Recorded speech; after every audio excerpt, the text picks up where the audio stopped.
For this one, I'm going to actually show you a little example. If you go to source examples preload image and pull that up, you'll see the show images, preload Bulbasaur and Ditto. If you click on show images, then it'll pop up both of those, but you actually won't notice the real problem here unless you pull up your network tab and you click on the reload button with a right click. And with the network tab open, you should be able to empty cache and hard reload. So we'll go ahead and do that. And that's going to just come to our website as if it's the first time we've ever been here. And then I'm going to click on preload Ditto. Actually, first I'm going to slow down to 3G and then I'll click on preload Ditto. So this is going to simulate I'm a new user to your website. I'm on a slow network connection. And if we preload Ditto, then we're going to see that we get Ditto's image already starting to preload. It took 2.2 seconds here to load. So now if I click on show images, you'll notice Ditto shows up right away and Bulbasaur takes 2.76 seconds to actually load. And then if we go ahead and refresh, this is going to take a second because again, I'm on a slow 3G connection. But you'll notice this time I actually don't need to worry about preloading either one. They're both going to load really fast, and it'll say that this came from a memory cache. And that's because both of these have a cache header set to public with a max age that's like really big.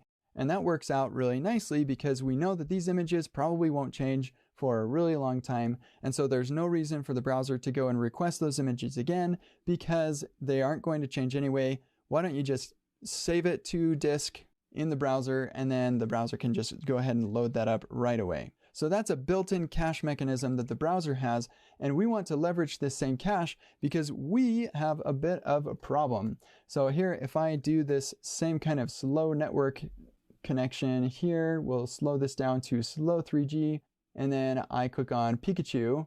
Let me just move that out of the way. Then you'll notice Pikachu's info shows up here, and we're still waiting for Pikachu to show up. We didn't even see that loading spinner image. That loading fallback Pokemon thing, yeah, that didn't even show up because it took so long to load. It actually loaded our data faster.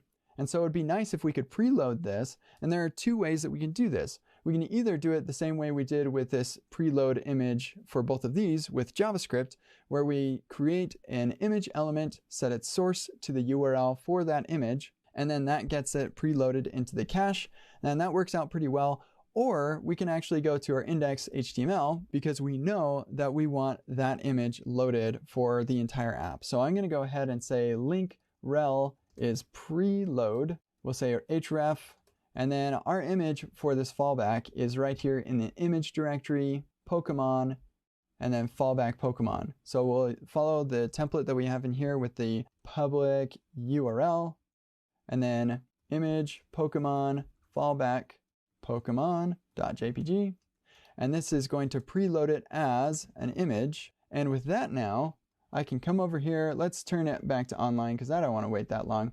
But let's do a hard reload. It'll reload the app and you'll notice there it is right there. It's loaded that fallback Pokemon image. And so now if I go to a slow 3G connection, we move this down a little bit, we go to Pikachu, then we have that image loading right away, right from the get-go.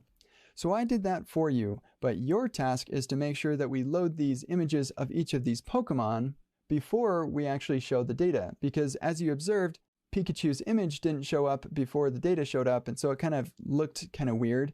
And if we go to Charizard, Charizard's data is going to show up, but Pikachu's going to hang out until Charizard's image finishes loading. And same thing with Mew. Mew's data shows up, and then Mew's image later loads in. Not a super great experience, and that is what you're going to be solving in this exercise, is you want to wait until not only the data, but also the image has loaded before you show anything.